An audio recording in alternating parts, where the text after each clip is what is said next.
This episode is brought to you by Experian. Are you paying for subscriptions you don't use but can't find the time or energy to cancel them? Experian could cancel unwanted subscriptions for you, saving you an average of $270 per year and plenty of time. Download the Experian app. Results will vary. Not all subscriptions are eligible. Savings are not guaranteed. Paid membership with connected payment account required. Want to teach your kids financial literacy, but not sure where to start? Greenlight can help. With Greenlight, parents can keep an eye on kids' spending and saving, while kids and teens use a card of their own to build money confidence. As a parent, you can send instant money transfers, set up chores, automate allowance, and more. It's a convenient way to run your household, customized to your family's needs, and the easy way to raise financially smart kids. Get started with Greenlight today and get your first month free at greenlight.com/Spotify.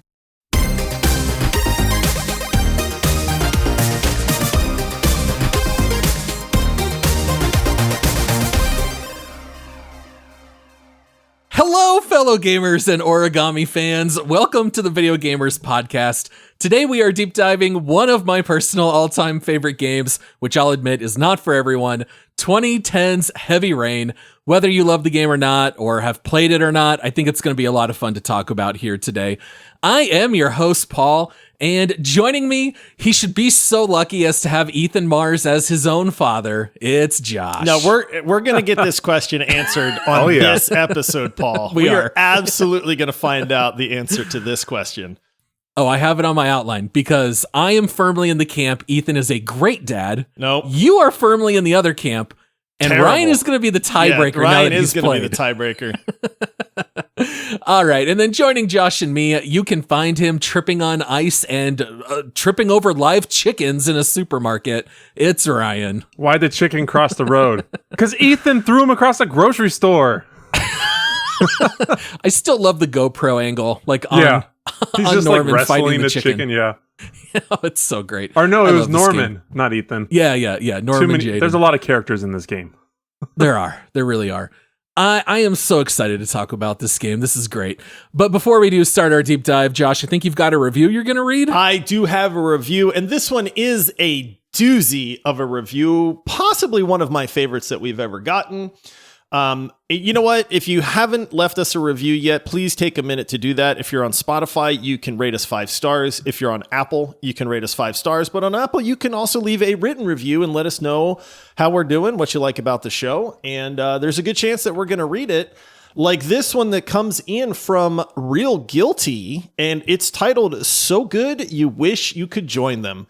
And it says, I had been looking for a video game-centric podcast for months, maybe over a year at this point, but those I never found scratched the itch, so to speak. Thankfully, I recently found the Video Gamers Podcast, and I think this is the one.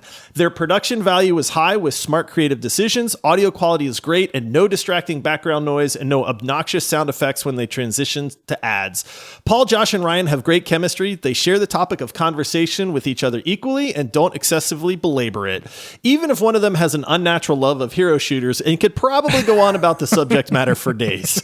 Their format is tight. They keep the regular show, which covers current games and gaming news, to a healthy 30 to 40 minutes, but they also have deep dives that cover older games, which I'm all about, and just eclipse an hour. This consistency reveals a level of professionalism and craftsmanship that must be recognized. As a 38-year-old dad, I think it's a good sign when you wish you could join a conversation with guys you've never met to talk about video games, and that's how good the Video Gamers Podcast is. Keep up the great work, gents. Signed, Guilty. Heck yeah. Oh, yeah. Thank you, Real Guilty. Guilty of an awesome review. Amazing review. And I gotta say, we've always said our goal is just to sound like your friend group. The way you would want to talk about games with your buddies, that's what we aim for. So I guess at least for Real Guilty, it's working. I don't know about anyone else. Craftsmanship's not a word that gets thrown around about us a lot, but I'll take it. Yeah, that's awesome. So number one, thank you, Real Guilty, for the awesome, amazing review. And again, this is your reminder to everybody else that's listening that hasn't left one. Just go ahead. Pause the episode, rate us 5 stars, leave a review. You might just hear your name on the show. Please. There you go. We're not beyond begging. Please. Very nice. All right. So jumping into our conversation about Heavy Rain, I do need to give a couple of warnings here. So first of all, a spoiler warning. We are going to keep things general. At first, we'll talk about the general plot and the controls and some of the things like that. I'll even ask you guys to give like a short, spoiler-free review of whether or not people should check it out. And then at that point, we'll give a full-blown spoiler warning, and then we're just going to go all out. We're going to talk about all things spoiler then. And then also, we normally don't do this, but I do want to issue a little bit of a content warning.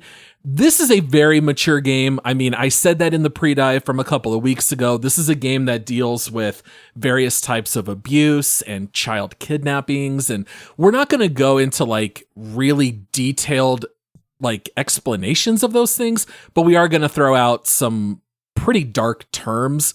So if you listen around younger kids, just to give you a little bit of a heads up, you might just want to be careful about that. Yeah, it's still family friendly. It's just going to be a little bit heavier format because this is the type of game that this is. Yeah, I mean, we're chasing a serial killer Exactly. in this game. So by nature, we're going to have to talk a little bit about what happens in the game. All right, so let's start out by reading a description of the game on Steam. Experience a gripping psychological thriller filled with innumerable twists and turns. The hunt is on for the murderer known only as the Origami Killer. 4 characters, each following their own leads, must take part in a desperate attempt to prevent the killer from claiming a new victim. All right, so we're covering this game today because of our Force a Friend format, right? We talked about how it's been a long time coming for me to pick a game. Josh, do you just want to give the people like a 30-second explanation of how we do this? Yeah, so everybody's got that friend that you wish you could make play a game that you love or that maybe you hate. And that's exactly what this format is. So we do this thing called Force a Friend where one of us will get to pick another person on this podcast to make them play a game. We've been doing this for a little while now. We opened up the option for listeners to hijack one of us. That went over swimmingly because, you know, we did listener hijacks for almost the past like 10 months. So poor Paul never got a chance to pick one of us to play a game. And then we finally got caught up. We said, hey, listen, it's our turn again. Paul, it's finally your pick. And then you picked Heavy Rain and you picked Ryan to have to play this. And Ryan did. He's had 2 weeks to play it. He beat it. And now we're here to talk about the game, to get Ryan's thoughts on it, and to find out what he thought about having to play this. Yeah. So a lot of my questions and outline will throw things to Ryan first, because he's had the freshest eyes on this. I have played through this game several times. This is my go-to when I make a new friend. If we're going to hang out, I'm like, hey, have you ever played Heavy Rain? And if they say no, I'm like, dude, just come over and play. I'm not even going to touch the controller. I'm not going to tell you anything or give you hints. I just want to sit back and watch you play. I did this with my buddy Andrew. I did this with Josh.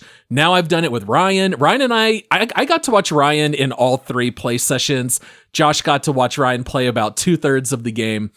And in the pre-dive, and if you want, you can go back 2 weeks and listen to the whole thing. But long story short, I basically said, I love when you get to make decisions in games, and I love when they're story-driven. Heavy Rain really fits that bill. And this game has 18 different endings. And this is not like Mass Effect, where at the end of the trilogy, it's like, what color do you see destroying the Mass Effect relays? This is like actually completely different endings. And I also said that I thought this would be one of the funnest conversations because this game is so bananas and like off the wall. This game drives some people totally wild, and they think the game is trash. There are other people who call it a masterpiece. There's not many people that are like in the middle. There are some, but man, this is going to be fun to talk about. So Josh, you and I are coming into this already having experience playing the game. I had to pick Ryan. I assume you can't wait to hear Ryan's thoughts because Ryan was very good at like internally keeping things until the very end of the game. Yeah, and I am very excited about this. You had mentioned that you and I had played this game together a long time ago before this podcast was ever even thought up. And I had a blast with it. I'll say that right now. This game has always stood out to me. I really enjoyed that, that time together.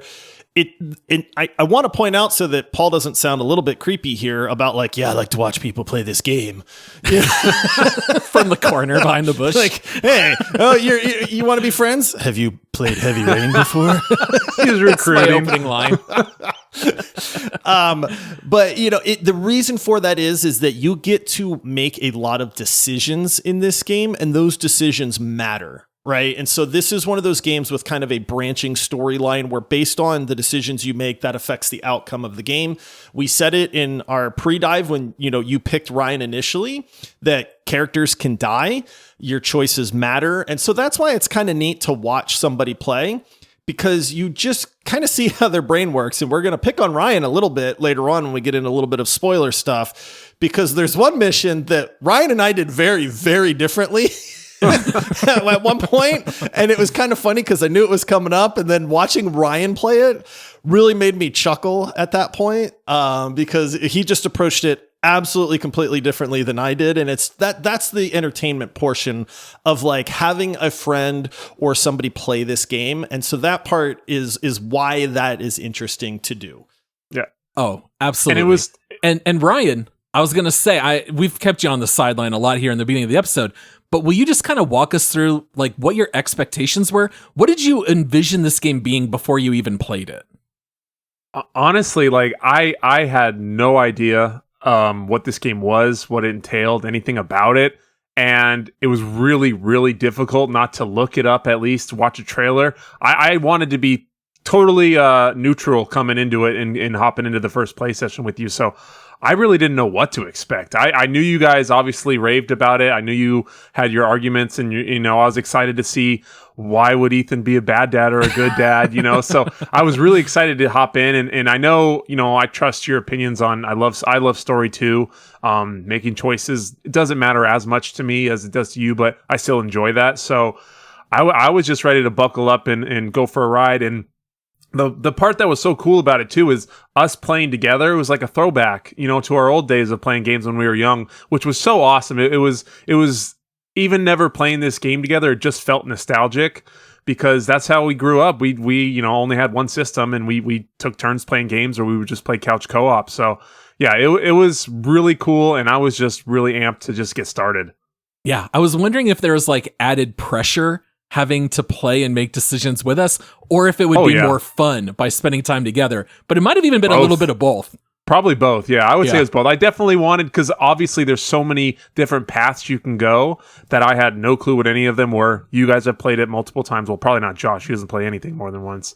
But but you know, wanting to make the right decision, but also just laughing and having fun with what happened. So yeah, it was definitely a little bit of both. Yeah. Now, we have to talk a little bit about the genre of Heavy Rain. This is absolutely firmly crosshair right in the middle interactive movie. I mean, this game does have like a little bit, if you want to call it, like light puzzle solving elements. It definitely has a little bit more action toward the final third of the game, but this is like a good old fashioned choose your own adventure book. I don't know if you guys loved those in grade school. Yeah. I loved them.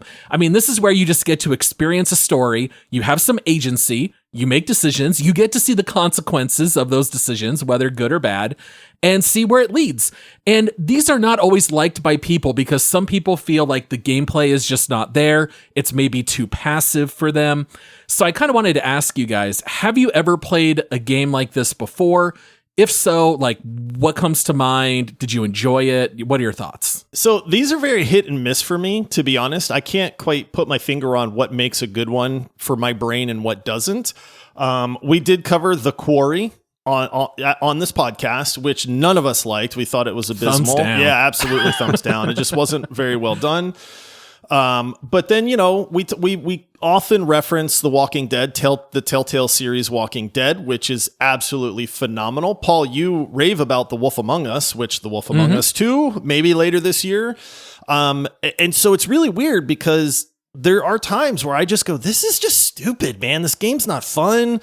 The acting is bad. Like, I don't feel like my choices matter. And then, you know, I kind of go like, I don't like this genre. But then there's a game like Heavy Rain where it just absolutely grips you. Your decisions matter. The characters are interesting. You know, there's a twist or some story element that really makes you go like, whoa. And then you talk about them for a long time. So yeah, this is, I would not qualify this as a genre that I would say I enjoy normally, but there are a few standouts to me that really shine. And so it kind of makes me question my own brain sometimes because I don't know what that special formula is. Yeah. I'm trying to think of any other that I've played that are this, intense on the decisions and stuff like that, like selectable movie basically. I'm trying to think. I can't think of anything that I've played. I know recently Bear Grylls has something on on Netflix or something where it's an interactive show, but you just click it with the remote.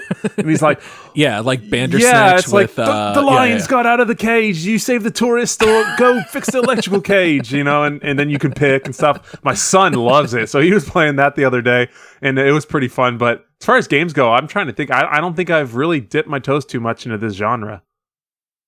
Yeah, they're kind of all over the place. Like Josh, I either love them or hate them. I love Until Dawn. I love Detroit Become Human. But then I completely hated The Quarry and Beyond Two Souls even more. So yeah, it's really kind of up and down depending on each entry. All right, so let's talk a little bit about the very opening of the game. Really just talking about the prologue. No spoilers yet. You start out playing as a man named Ethan Mars. He's an architect. He's got a beautiful wife. He's got 2 young sons, Jason and Sean. You definitely remember their names after playing this game. You're shouting these names a lot. And you quickly learn that this game has super goofy controls. We talked about that in the pre-dive. Most of the complaints around this game are either around the writing or around the controls. And you have the ability to hear Ethan's thoughts. And it sounds very echoey. So that way when you hear the voices, you know that it's inside his own head.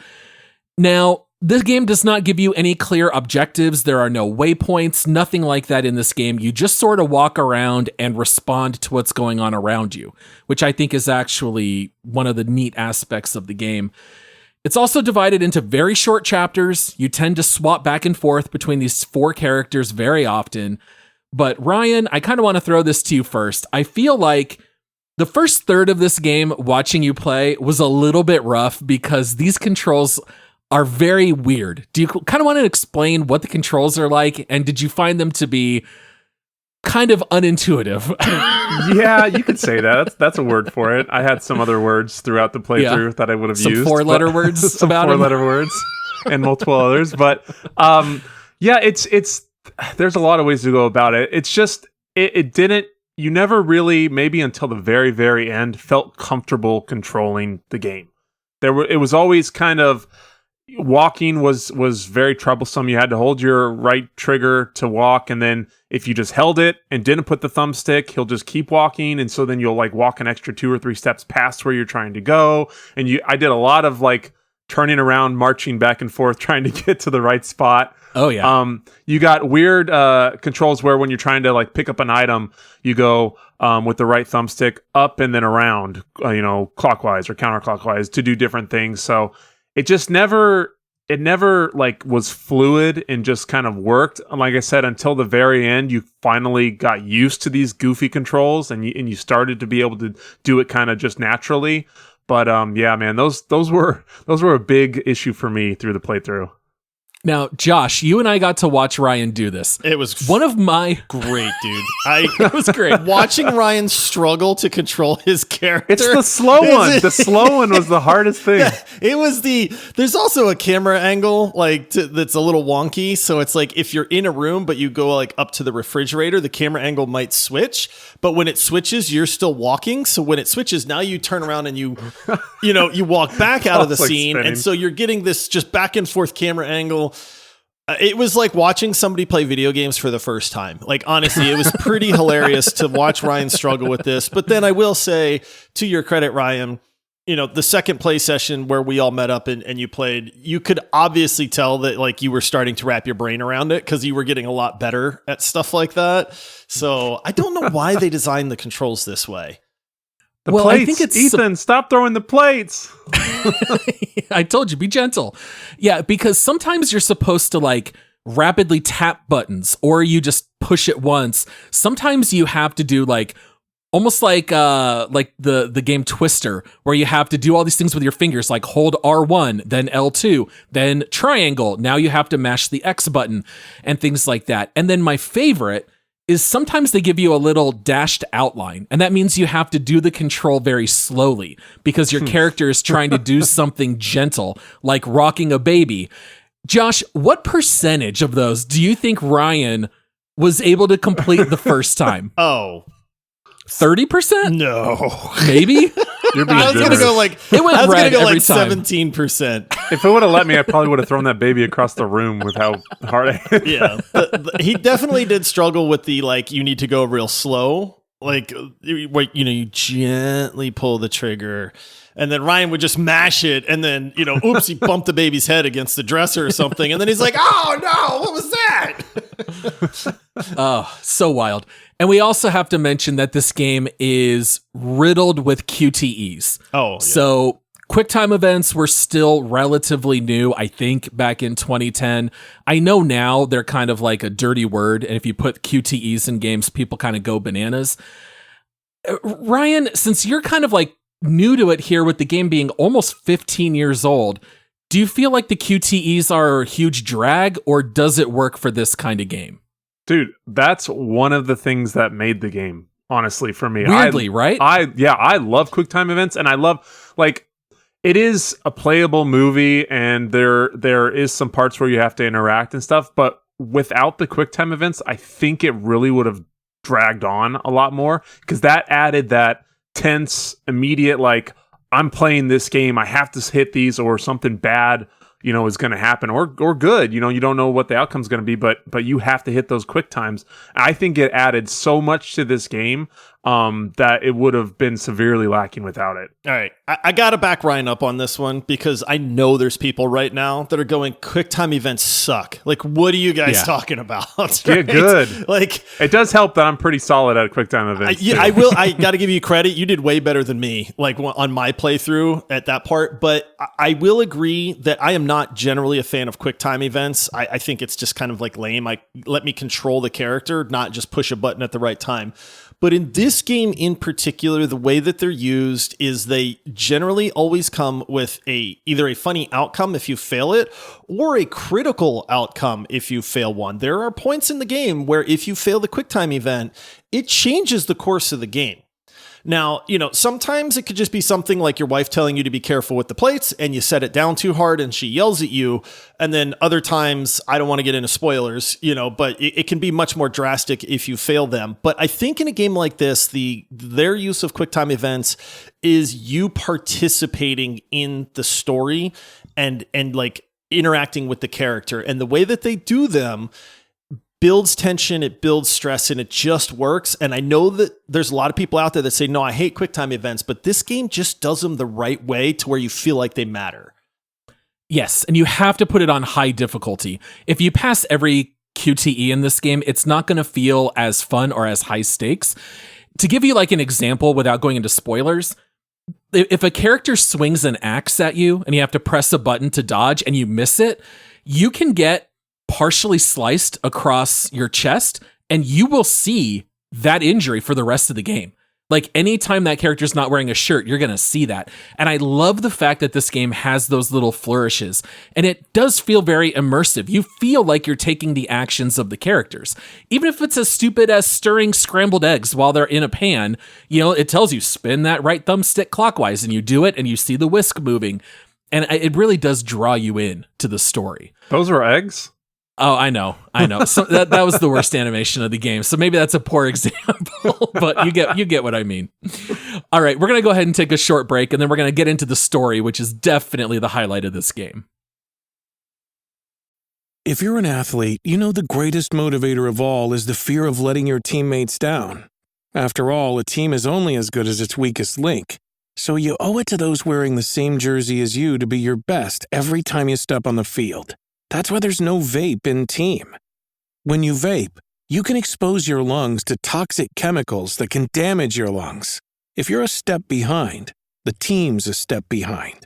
Brought to you by The Real Cost and the FDA. Storms are brewing.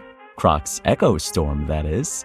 It's their most striking sneaker that is the perfect blend of form and function. From a sink-in soft feel to a seamless slip-on design, the Storm will help you build your streetwear style while supporting you wherever the day takes you. Plus, there are brand new colorways you won't want to miss. Shop Crocs Echo Storm on crocs.com today. All right, guys, the actual story of Heavy Rain. This is going to include just some very minor spoilers. We're really just talking about the opening hour of the game, going into the very first chapter. You are still playing as Ethan. The game kind of takes its time to show you that he has a very lovely family. He has a very uneventful life. You know, the drama is over the dishes.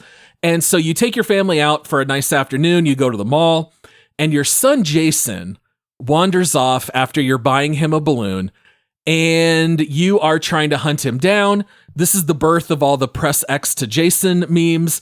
You end up noticing that your son has wandered outside. You go out and you realize that he's about to get hit by a car. You try to jump and save him.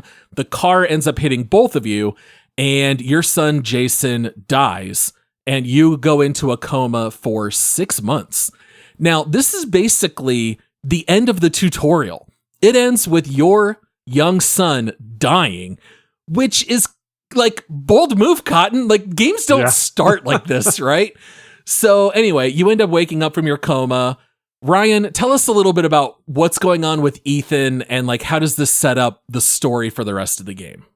Well, so after his son passes, you know, and he wakes up from the coma, you kind of end up, you're in, he's separated from his wife. They get divorced, and he's a single dad now, and he's got an apartment, kind of lost that beautiful life that he had before. And the apartment's kind of dumpy. And so he's trying to kind of get a hold back on life, get a grip back on life. And you're kind of have a weird relationship with your son. You can tell things are kind of strained, because of everything that happened.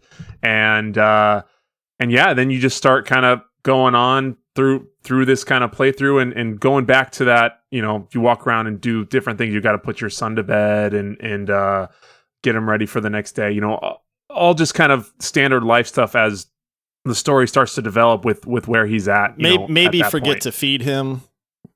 You know? No, it was on the wall, 6:30 or something, right? Maybe refuse to give him his teddy bear at bedtime. That's what's so cool. There was so many different, I mean, yeah, I know how you said, I think there was like 18 different endings, but imagine all the different paths you can take, however many different paths. I'm sure they have a number with all the different choices.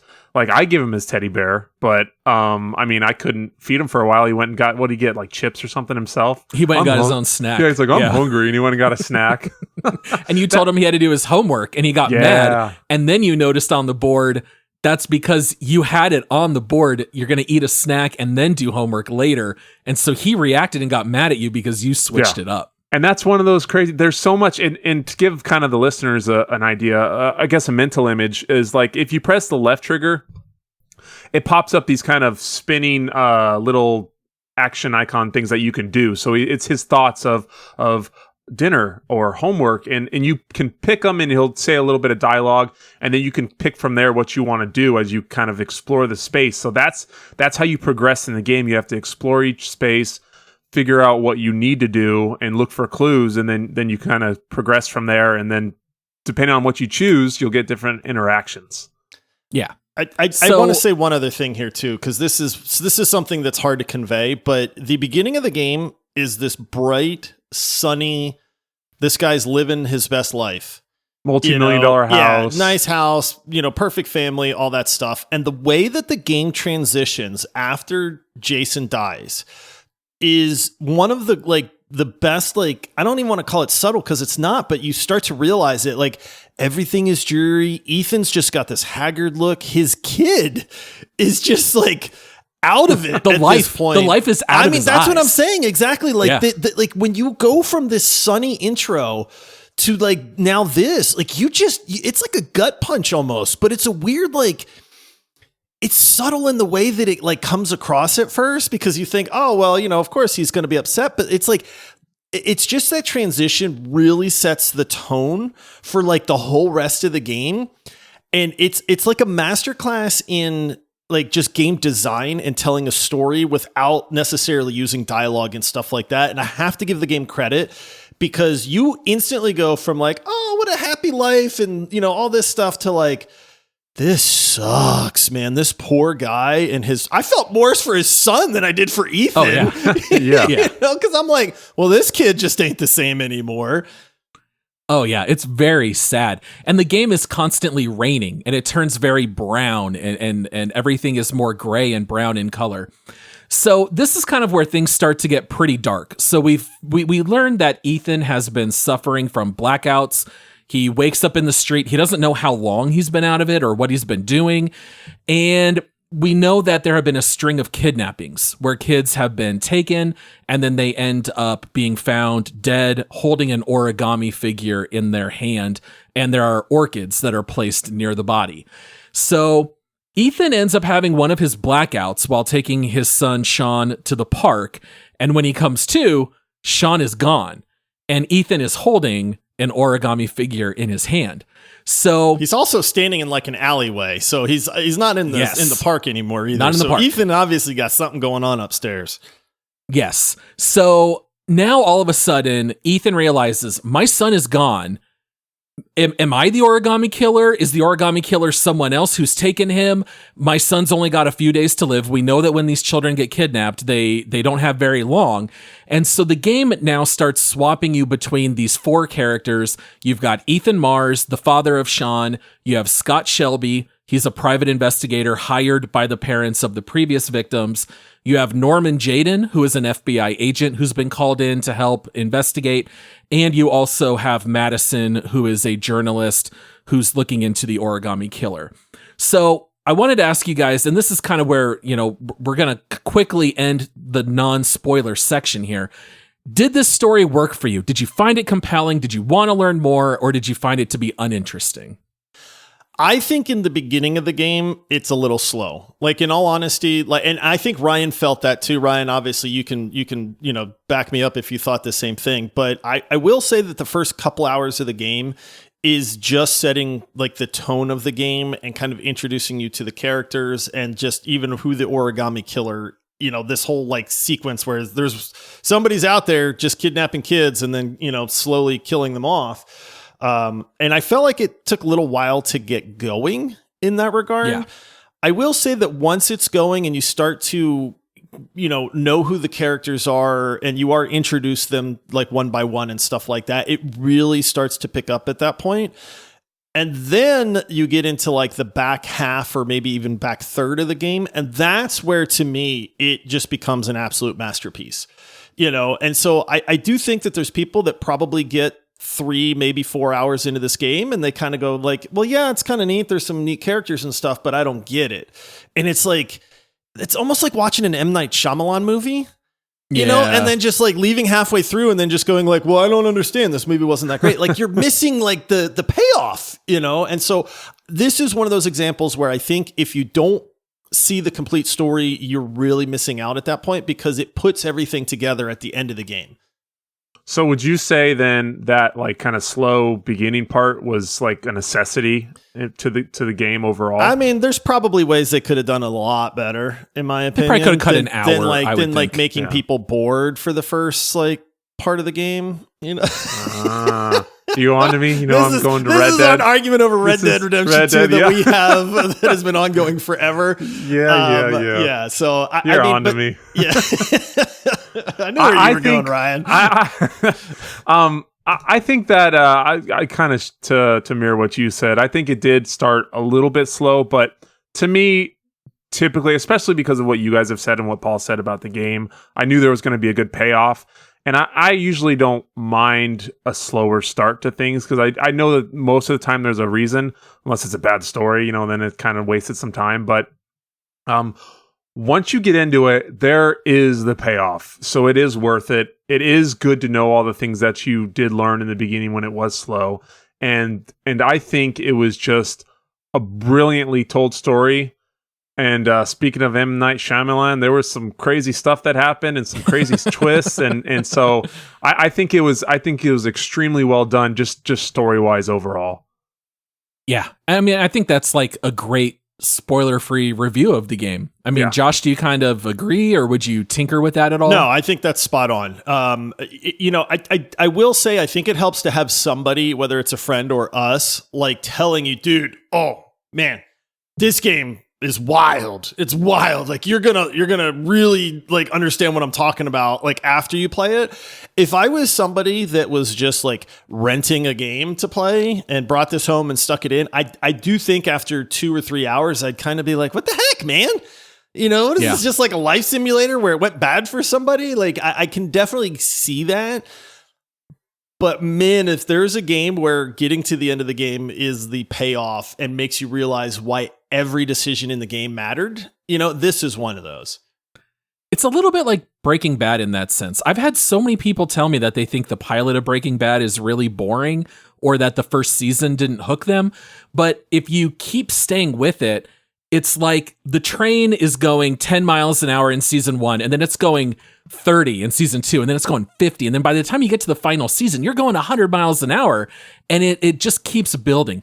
I will say in some ways, the second playthrough is almost better than the first because you're less concerned about figuring out the story and you can just goof off a little more. Like if you have your canonical ending where you've made all your decisions and now you just decide to be a jerk to your son just for the sheer lulz of it, it can be very funny. Like if your son's watching TV, just turn it off and he gets super mad at you and you just like start messing with people. And that can be a lot of fun as well. So it does encourage, you know, I think 2 playthroughs of this game is a lot of fun. All right. So final warning, if you think at all you might be interested in playing this game, and I highly recommend that everyone does, pause this episode, please. Don't let it be ruined. Go play it. Come back to this episode later. It'll be waiting for you. So, Yes. you know, I second that, please. I'm going to third that one because, again, it's if you're never going to play it, fine, stick with us. You know, you'll hear why we think what we think about this game. But if you actually intend to play this game, you do not want to know about what's going on and some of that because it will ruin the game for you at that point. Like there is not that payoff if you know what's coming. And so in that case, if you're going to play it, come back to us later because it'll be worth it. But otherwise, you're going to ruin the game for yourself. And then you're going to be like, I don't understand what these guys were talking about. All right. Here we are. This is what I've been waiting for. This is why we wanted to cover Spoiler territory, baby. Welcome.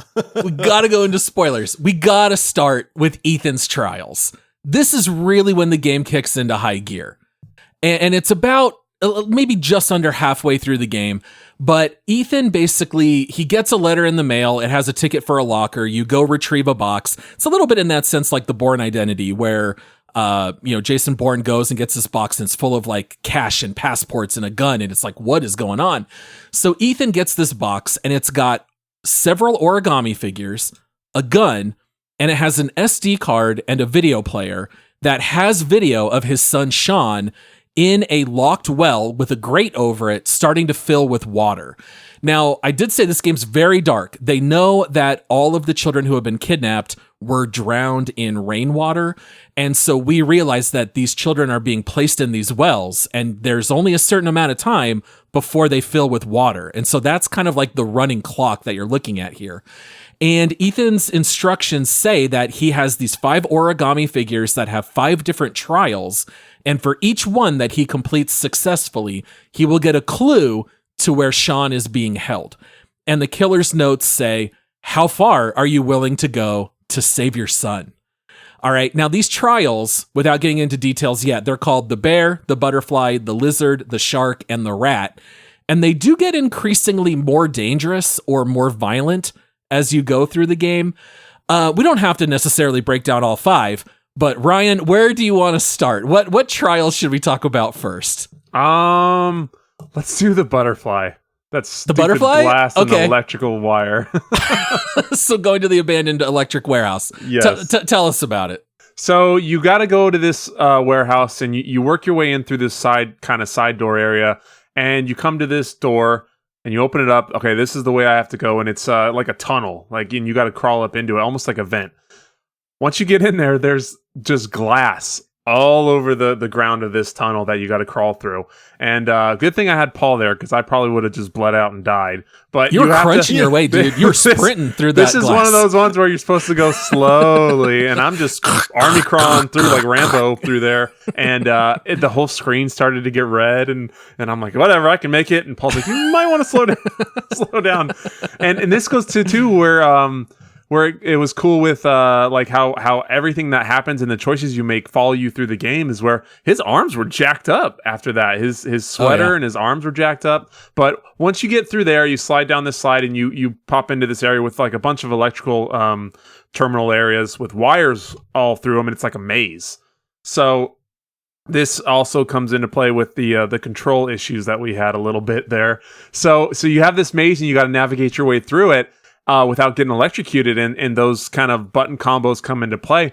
But with the camera switching or it kind of goes into overhead view, sometimes the thing you're needing to do hides behind those little transformers and you can't see it. So I walked in to these dumb electrical wires like 10 times. I don't know how he didn't die. I was zapped he got and cooked, burned. Though. Oh yeah, he got cooked. Oh, his sweater. He was medium well at the end of His this. sweater. The whole rest of the game was all just charred all over the front, and then his body was all burnt all over his chest and stuff. But don't you treat his like wounds after the Ryan? How do you treat a burn wound? Like any medical Ryan. professional would, you pour isopropylene alcohol on it, right? You poor Ethan. You took medicine and poured disinfectant all over this poor man's burns. Ethan was not happy with you. You don't want germs on the burns, dude. You got to stop infection. I love that Ethan's like, you've done enough help. I think that's literally what he says to Madison at the end of it. Oh man. But you did successfully get through the trial. I failed that one when I played. That was one of the ones that I failed. Yeah. Oh really? So that's like a good like appetizer to where things get a lot worse. The lizard is the trial. That's the one where you have to cut off one of your fingers in front of a video camera in order to get the clue. Now, Ryan was like, cool, I'm good. Like at this point, this is when Ryan got a little cocky and is like, I got the controls. Ryan just grabs an axe and sits down and was ready to chop it off. Yeah, I'm ready to go, baby. This is what I was talking gotta about at the beginning of the episode, man. This is where Ryan, like we did not direct Ryan at all. Like even if he was stuck, like we just didn't say anything. But this one is funny because for me, this is the trial that stands out the most. And I remember doing this one with you, Paul. And the kicker on this one is you have a 5-minute timer to cut off your finger in front of a camera to save your son. And you start walking around this like shady abandoned apartment and it's like you find a knife on the ground and you're like, oh, okay, well, this is what I'll use to cut my finger off. When I did the playthrough, I'm looking all over the apartment and it's like, oh, I found like some paper towels. Oh, I'll use that to stop the bleeding. And there's like some disinfectant in a cabinet. And I'm like, oh, this way I can disinfect it. And like, by the time I'm ready to go, I've got this whole spread on the table and I'm like, all right, I'm going to do it. I'm going to do it. And then I'm going to cauterize it. I'm going to bandage it. I'm going to do this. Ryan is like, oh, I got to cut off my finger. He looks down at the ground, finds a knife and is like, let's do this and sits down. Let's freaking go. And I'm like, this is the one time where I was like, I mean, Ryan, you do have some extra time, and that's when he was like, oh, yeah, okay, let me look around a little bit. But he was just ready to just be done with that, man. Yeah, dude, I got my son is going to drown. I don't got time for all that extra nonsense. We don't got 5 minutes. Yeah, and there's so many different things you can do to prepare and how you treat it. Ryan, did you decide on, was it the hatchet? Yeah, the axe. That's what you used, right? Yeah, it's like a little axe. And then my favorite part is that you did get the rod that you put in the fire, so it's glowing red, and you're like, I'm going to use it to cauterize the wound. But then after you cut off your finger, and by the way, you did not bite down on the stick. You didn't do all the prep you could do. No. So Ethan is screaming bloody murder, and then once again, you go for the disinfectant and just pour it all over your hand, and now Ethan's screaming even more, almost to the point of passing out. I mean, Ethan went through a lot in your playthrough. I mean, you completed the trial, but it was not necessarily the easiest way. He's a tough guy after playing with me, that's for sure. Well, and the thing too is I thought I could like disinfect it and then cauterize it or something for some reason. Yeah. But no, he was out of it after that and then left, and I'm like, oh, I guess I don't need to cauterize. But then I loved the bandage for the rest of the game was always like red. Like it was all bloody and red. The blood. Yeah. Yeah.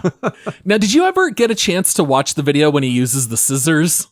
No, I forgot about that. No, I didn't go look. You have to look it up. I'll go look. If you do the scissors without treating the wound or anything, you get an achievement called Butcher.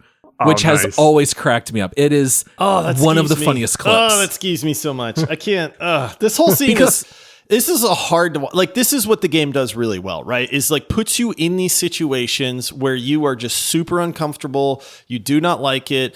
It's weird because it's like it's such a good story, but it really pulls you into the story with kind of like how you have to participate and observe. And I mean, the second you realize you have to cut your finger off, everybody just starts squirming, dude.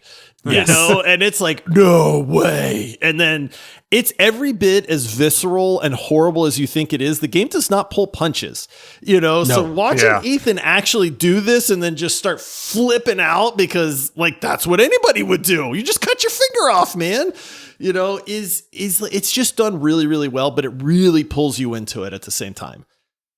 And to Ryan's credit, he did choose like the best instrument where you lop it off in one hit. When you go with like the scissors, it's like there's also crunch, a saw, crunch, like crunch, just crunch, a hand and keep saw. going. Like that would be saw. terrible, man. Oh. It's pretty rough, man.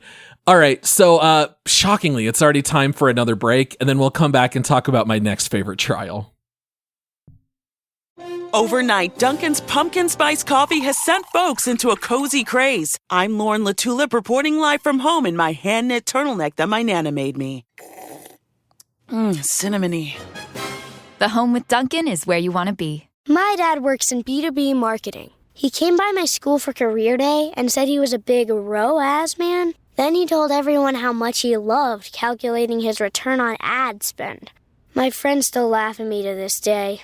Not everyone gets B2B, but with LinkedIn, you'll be able to reach people who do. Get a $100 credit on your next ad campaign. Go to linkedin.com/results to claim your credit. That's linkedin.com/results. Terms and conditions apply. LinkedIn, the place to be, to be. All right, Ryan, this was really fun to watch. Unfortunately, Josh missed out, I believe, on this trial. But when you do the shark, that's when you are told, go take this gun in the box. You're going to go kill this man. I was there for that one. Oh, you were there? Yeah, okay, I was good. there, yeah. He's a drug dealer. Ryan shows up as Ethan, knocks on this dude's door. He opens. He's like, what are you here for?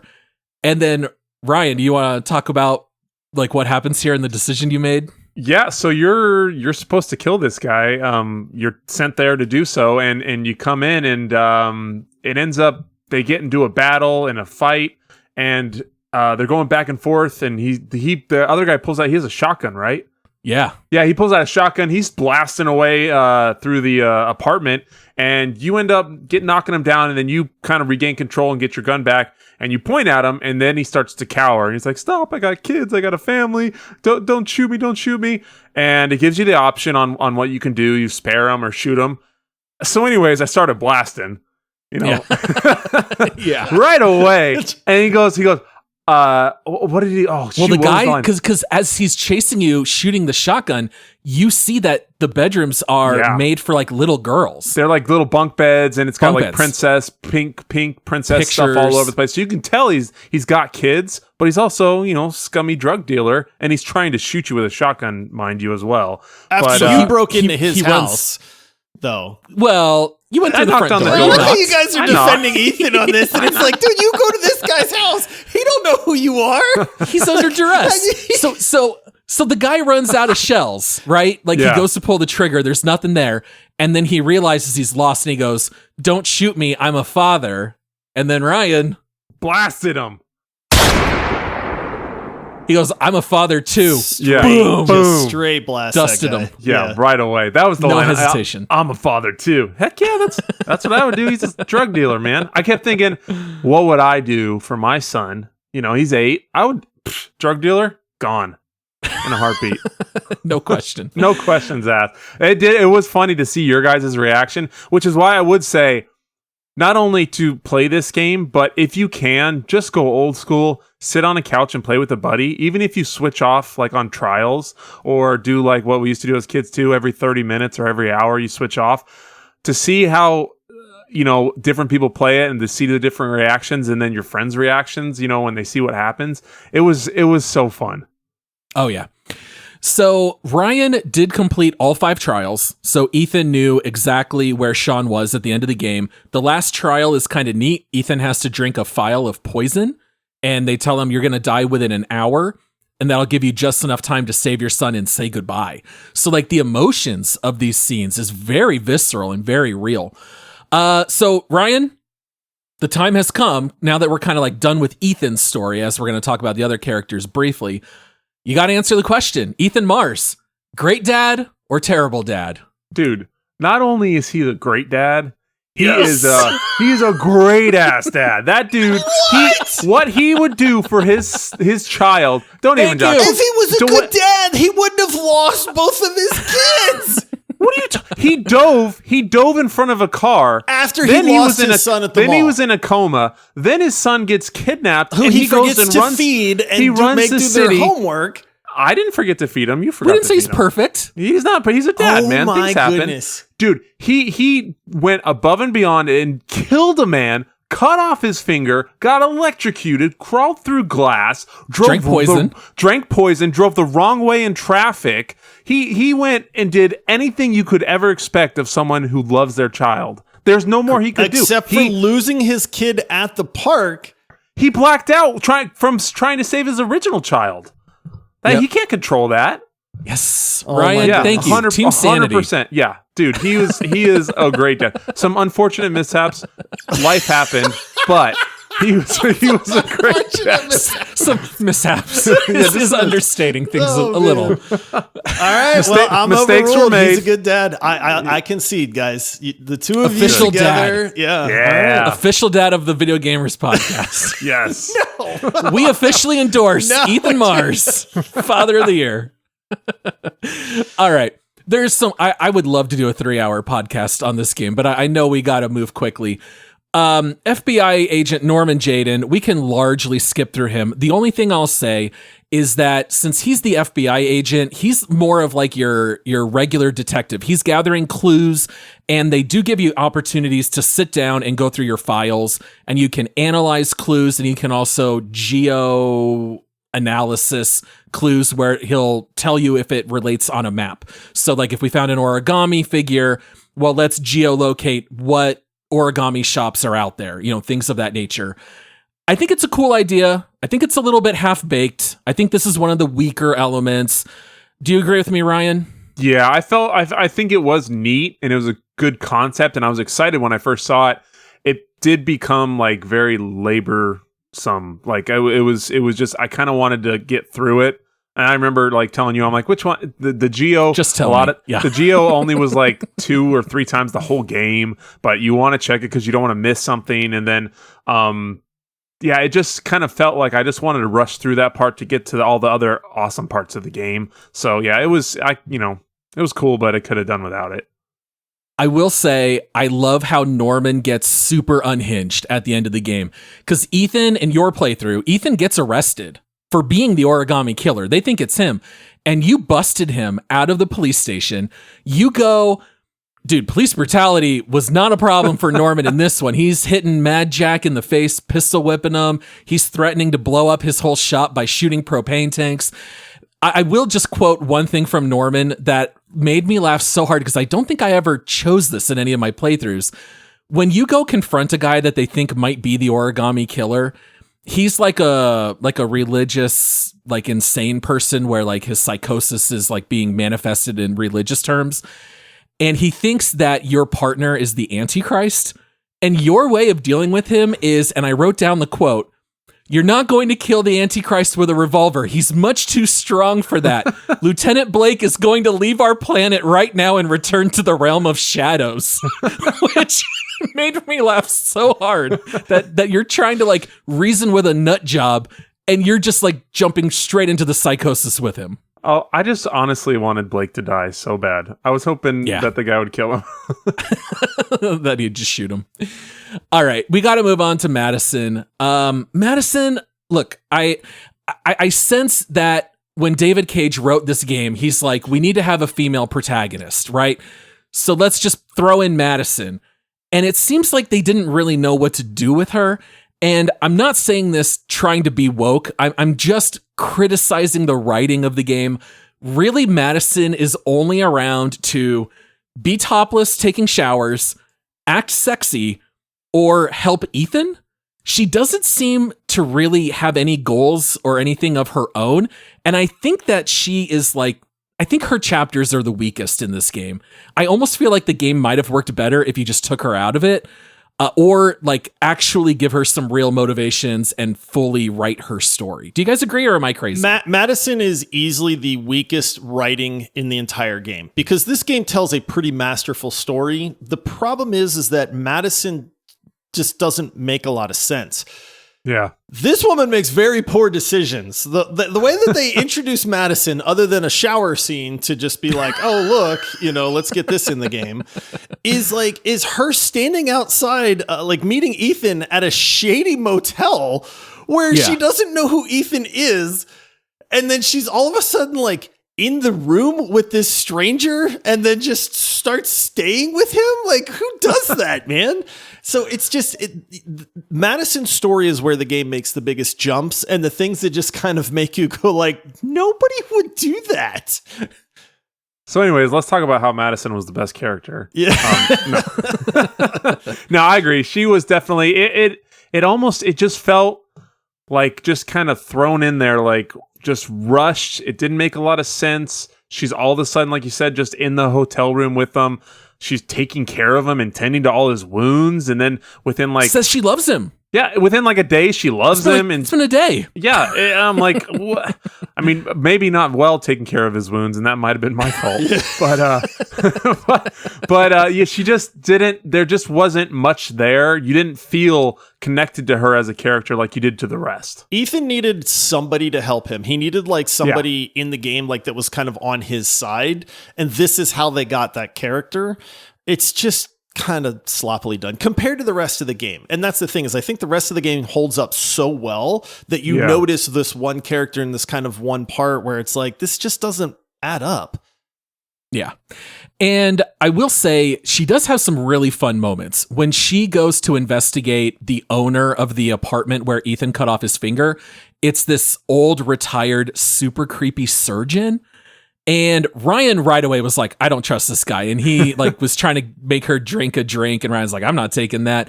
But he ends up getting Madison caught and she's tied up down in his basement. And he says, I just missed surgery and I don't have the tools. I just use whatever's around me. And I'm like, dude, this guy's like that to me, like that churns my stomach a little bit. Like that's just really, that's like where the creepiness and the comparisons to the Saw franchise definitely come in.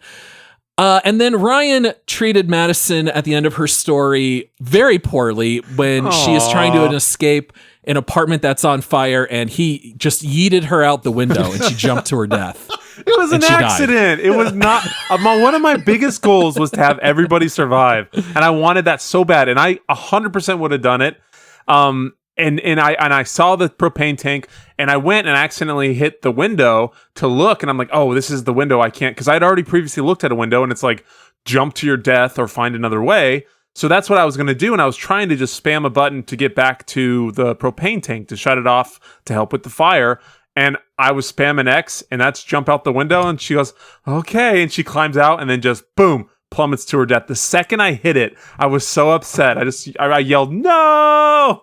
And that's exactly what I said in the pre-dive. I said, there are going to be moments you're going to be shouting no. Yeah. And Josh and I are just going to be sitting back laughing because you're going to make a mistake at some point. And to your credit, you played this game extraordinarily well.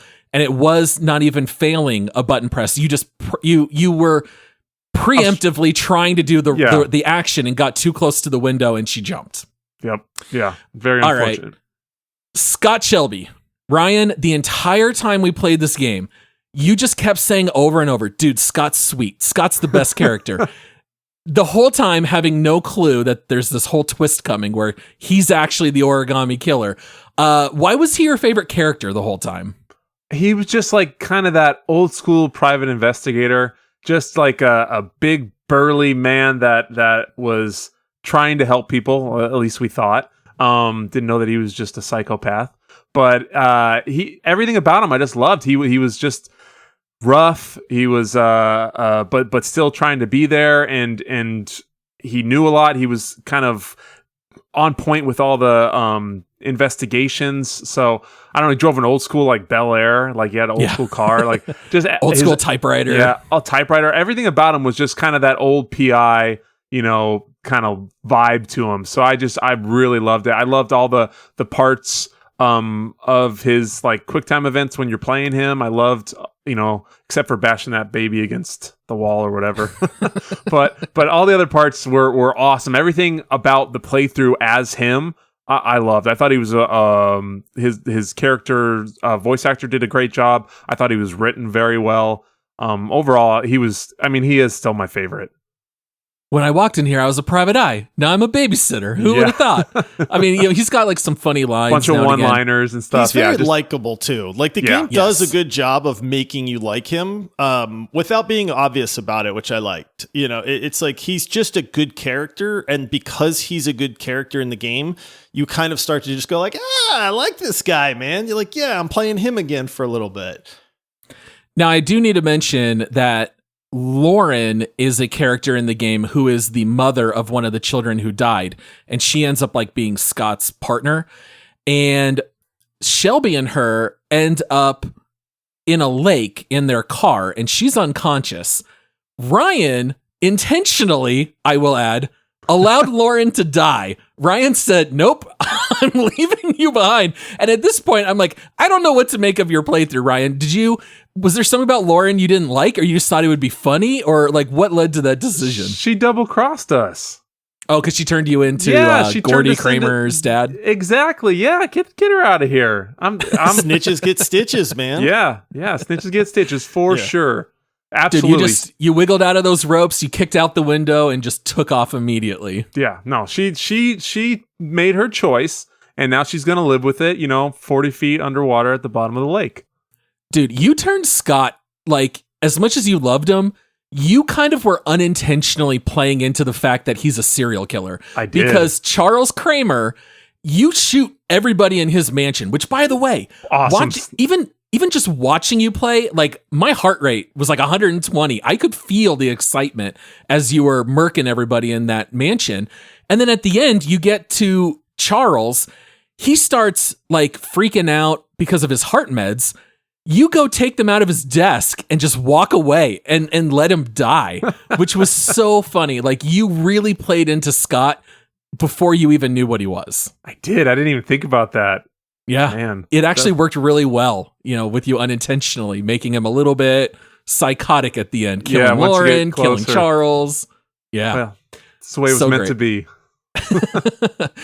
All right. So I wanted to talk just a little bit about how gnarly this game is. Yeah. I mean, Ryan, you and I have played some gnarly games over the years. Manhunt is usually the first game I think of in terms of dark material. I still don't know how you and I got away playing that in the living room of your aunt's house with other kids in the house. I will say Heavy Rain is in the same ballpark. You might even argue that it's darker because it involves like the killing of children and stuff like that. Were you surprised at how much the game was willing to go there? And did you still find it enjoyable, or did you think they went too far where it held back you being able to fully engage? I usually have a rule like on road trips and other things. My wife, like a lot of these crazy women, love to listen to murder podcasts. And my rule is always, I'll listen to whatever with you, but no kids. I hate if it's like they're having something local here for the Phoenix Children's Hospital on a sports radio give-a-thon where they tell all these really sad stories about these children that are so sick. I can't handle it. So it's kind of like ignorance is bliss. Just get it away from me. But this story, the way it laid out and was portrayed was just, you felt so connected to it. So you had to know what happened and what was going to happen and the rest of, how everything played out. So I loved it. I absolutely loved the story. It was an amazing story. At no point was it like a hindrance to the game, because there's really not that much gameplay, let's be honest. So I thought it was without it being the way it was, this game wouldn't even have been close to where it is and how great it was. So yeah, the story was huge for me. And I can vouch for how invested you and my wife were watching the final scene, because you had Norman and Ethan both find Sean, and Ethan breaks Sean out while Norman is fighting Scott up on the like catwalk. And you guys were freaking out so bad thinking that you killed Sean because it took you like an extra minute to find the crowbar. And you guys were like, is he dead? Paul, just tell me. Paul, is he dead? Did I take too long? And you kept saying that. And then you're giving Sean CPR and Sean's not waking up. And I'm just sitting back. I'm like, I'm not going to ruin it. And when he took his breath, you guys were so elated. I could tell how much you were like invested because Sean can die. He can die in this game. Not in the way you were worried. You can take, I think, as long as you need, and he's fine finding the crowbar. But I think that also helped because you had one of the better endings for sure, minus Madison. Oh, I was so worried. And I remember saying, I'm like, just cough. Come on, cough like in the movies. You're alive. Yeah, come on. That's exactly what you yelled. Yeah. All right. So I do want to mention just a couple of quick things here before we close out the show and give the game our leaderboard rating. So there are several endings. Ryan, in your ending with Ethan, he has saved Sean. He gets his name cleared because everyone knows Scott was the killer. And you see at the end that they have a new apartment and they're starting a new life together. I would say that's the second best ending. The best ending is if Madison is still alive. You see that it's now been a couple months and they're married and they're now kind of like healing as a new family. The game can also be incredibly dark. Remember how you had Ethan arrested and then you broke him out with Norman? Uh-huh. If you leave Ethan in jail and if Sean dies, Ethan is framed as the origami killer. And at the end of the game, he hangs himself in prison. What? So that's like how this game could end. Yeah, it can get that bad. It's pretty wild. Also, if Sean dies, but you're not framed as the origami killer, and if you romanced Madison, you will go stand over Sean's grave, and she basically tells you like, hey, it really sucks. I'm going to help you through this. And Ethan's like, okay, I'll meet you in the car. And then as she turns, he shoots himself. Like there's wildly different endings to this game that can be very optimistic or really dark. There's also the final ending I'll mention for Ethan is if you leave him in jail, but he's then rescued by Norman and Madison, then your ex-wife Grace shows up and it's kind of implied that they're going to get back together, which is kind of like an interesting ending. That's no, because there's one thing I want to say. The real villain is Grace. Yeah, she's mean. She is. The dude lost his son. He obviously it's not like he didn't care. It's a little obvious that she blames him for that too, because he's not a good dad. Yeah, well, whatever. Anyways, he dove in front of the car, then he lost his son, and he was in a coma for 6 months, and then she just like, well, peace, you suck, I'm out of here, and she just leaves him? Like, what a horrible that dude's wife. Bad luck, man. Yeah, I know, right? Trouble follows him, that's for sure. So I'll kind of skip over Madison and Norman. I'll just say you did get the best ending for Madison. You also got not the best. Sorry, Madison's dead. That is as bad as it gets for Madison. Sorry, I meant Norman. Norman, you got the best ending. He's kicked his addiction, and he did reach the warehouse at the end. So he's a good investigator, and he kicks the drugs. And then there's Scott. Now, since you killed Lauren, it can be a little bit different at the end of this game. If Lauren is still alive, but nobody catches Scott, she will confront him in the street and say, I know that you were the killer. I found out because I asked all the other parents. None of them say they hired you. You're the killer. You've been going around feeding off their misery and collecting evidence that you've left behind to destroy it. And then she shoots him because she says, I made a promise I'd kill the man who killed my son. And then she kills Scott. Oh. Now, there's also a pretty wild ending where if you kill off Lauren, and if you don't save Sean and no one shows up to the warehouse, then Scott actually gets away completely free in the end. And he's gotten away with all his crimes, and he's just going to go off and find his next victim. So you can have that ending too for Scott. That's crazy. That's so wild. There's so many different ways to play it. It shows that your choices matter in this game because there's so many branches that you could wind up going down. But then there's branches off of that too, which is really cool. So yeah, it shows you that they cared about the story and that your choices matter and that you're going to get to see the payoff or the consequences of those later on in the game. Yep. So anything we missed? Anything else that we need to mention here before we each give it our leaderboard rating? I don't think so. No. I think we covered it all pretty well. Yeah.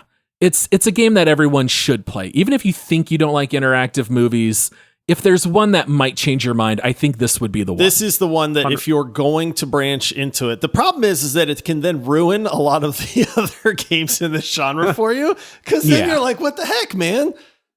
Yeah. So let's go ahead and each of us give it a rating. It's been a while since we've rated a game.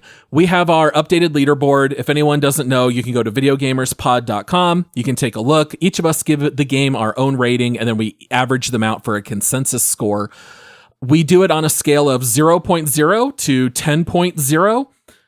Ryan, I want to hear from you first. Like, I'm going first. What are you going to rate this game? And I have your leaderboard pulled up. I don't know if you do.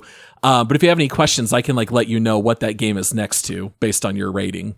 I got mine up, and this one was actually pretty tricky. I mean, I think everyone could tell I very, very much enjoyed my playthrough of this game. It was enhanced, obviously, by sitting and playing with you guys while we were over at Paul's house. So I think the story was brilliant. I think it was a little slow to start, but it was so gripping. And in that second, 2/3 of the game just made for such an awesome playthrough. This one was kind of teetering real high up there for me. And I wasn't sure what to do because I was thinking 8-9, 8-9, 8-8, something like that. I wanted to go in the 9s because I had so much fun.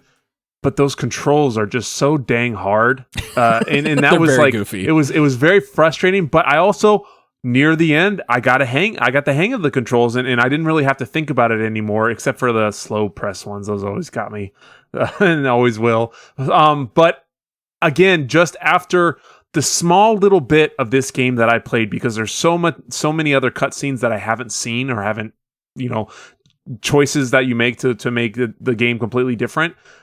Leaves so much there, and sitting and talking about it with you guys, I gotta go 9-1. This is an all-timer for me. This was beyond one of the best games I've ever played. This was so much fun.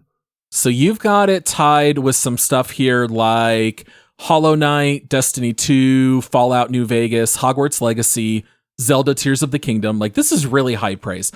I was a little worried you were going to put it below Fortnite at 8.9. That was my only request. If you said 8.8, I was going to say, can we just tie it with Fortnite? Just please. That's what I was break Paul's heart. I was looking and I'm like, is it a 9? Is it up there in the 9s for me? And then I started looking at the other, games at the high 8s, and I was like, I liked it more than all these games, so I got to put it at the 9-1. Okay, that's super high. I did not know if you were going to go quite that high. I assumed it would be somewhere in the mid 8 range is kind of what I thought it might be, because I know I'm higher on this than most.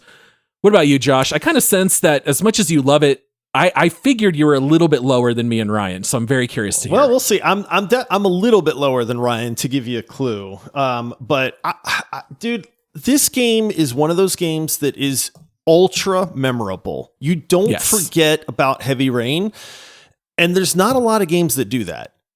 So in that thinking alone, this game would rank really high for me, because the second I realized what the game was, I got super excited for Ryan, because it's a memorable game.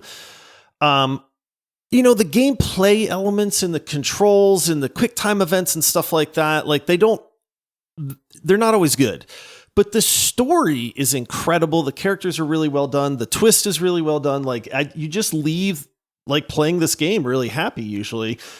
I'm going to rate it pretty high, man. I a comparable game for me is Hellblade 2, because it's kind of a story narrative walking simulator type game. So it's I kind of do that in the same vein. And the story is infinitely better in Heavy Rain than in Hellblade 2, for sure. So, but I mean, I do kind of view them similar, but then I'm going to put it in 8.8, dude. That's Resident Evil 4. This is the Metal Gear 5. Apex Legends. It's just a really, really good game. In some ways, it's almost the anti-Souls game, where Souls is so gameplay forward with minimal explicit story. Yeah. And then Heavy Rain is the other side, where it's all story. Just and works though, dude. It's it really just works well. So it deserves it. Yeah. So for me, I've made no hints at, how much I love this game. I mean, I've made it very explicit. I even said on the pre-dive, I wonder if playing it again is going to make me tempted to put it in my top 10 all time. I was going to ask. Yeah. And my answer to that is no. As much as I love Heavy Rain, it's not cracking my top 10 of all time. However, as I look at my leaderboard, this is definitely below God of War, Red Dead Redemption 2, Cyberpunk, Disco Elysium, Tears of the Kingdom. There's no way I'm putting it quite that high. But I will say I am going to put it above Stardew Valley, Apex Legends. I'm going to give this a 9.6. Whoa. And I'll tell you why. It's not that I'm saying this is one of the best games ever made. I think this game has serious flaws, even with the writing. By the way, you want to hear a crazy thing? You know how in the beginning, Jason, when he's like wandering into the street and carrying a balloon, and it's kind of like, this kid's a little old for all that. In the original script, he was 4, which would have made Sean 2. And then Sean would have been 4 when he gets kidnapped. And that's where they said, we draw the line at 4. We're not publishing the game with killing 4-year-olds. So they forced him to make them 10. If they had been 4, I think that does resolve some of the goofiness. You even said at the time, Brian, like, how is he dead by being hit by the car? Well, if he were 4, that makes a little bit more sense. Yeah. There's definitely holes in the story. But do you know what I think this is? This is like if the people who made The Fast and the Furious were told to make the movie 7. And these are like 2 of my favorite things. I love the movie 7, which could not be more serious. And I love Fast and the Furious for all the over-the-topness. And Heavy Rain kind of gives you the best of those 2 worlds. Yeah. Yeah, it's not critically the best, but for me personally, this is what I want.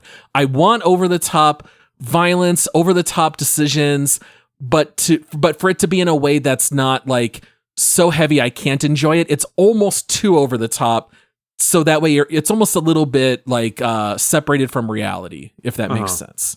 Yeah. Sweet. All right. Yeah. I'm so glad we got to finish Heavy Rain. And Ryan, I know that you've been picked 3 times in a row, but this now means you get to choose another game for a future Force of Friends. So at least there is also, some benefit here on the back end as well. Any final comments? Anything we need to say before shutting this one down? Nah, it's a good game. I mean, the fact that all 3 of us rated it so highly just kind of goes to show you that it obviously does something right. I wouldn't be the kind of person that would say this is my genre of game either, but if some games just stand out no matter what genre they're in, and this is one of those. Yeah, and I think it's only like 9 hours or so. Yeah, it's short. It's perfect length, honestly. It doesn't overstay its welcome either. A lot of replayability with all the different choices and stuff. Yeah, I thoroughly enjoyed my time. Thank you, Paul, for picking me for this game, because I probably never, ever would have touched it. So I had an absolute blast. Especially being older. Yeah. I will say I can't imagine playing this on PC, because you're going to need like motion controls and stuff. Like I feel like it plays better on console also, which is not something I say very often, but what a great console game. And Paul sabotaged me. He gave me a dead controller. And I failed a QuickTime event. That is true. We did reload that save because Norman got stomped by Mad Jack and he died, but that was because the controller died. So we're like, quick, reload the old save. All right. Well, that wraps up this deep dive. I'm so glad we were able to talk about Heavy Rain finally. Please remember to sign up on Patreon. You can do that at multiplayersquad.com. Even if you go at the highest tier, you can pick a game for us to play. Please remember to rate the show 5 stars, join the free Discord, and follow us on socials at Video Gamers Pod. We will be back on Thursday. On those episodes, we cover recent gaming news, so make sure to come check that out. And until next time, happy gaming. Sean! Jason!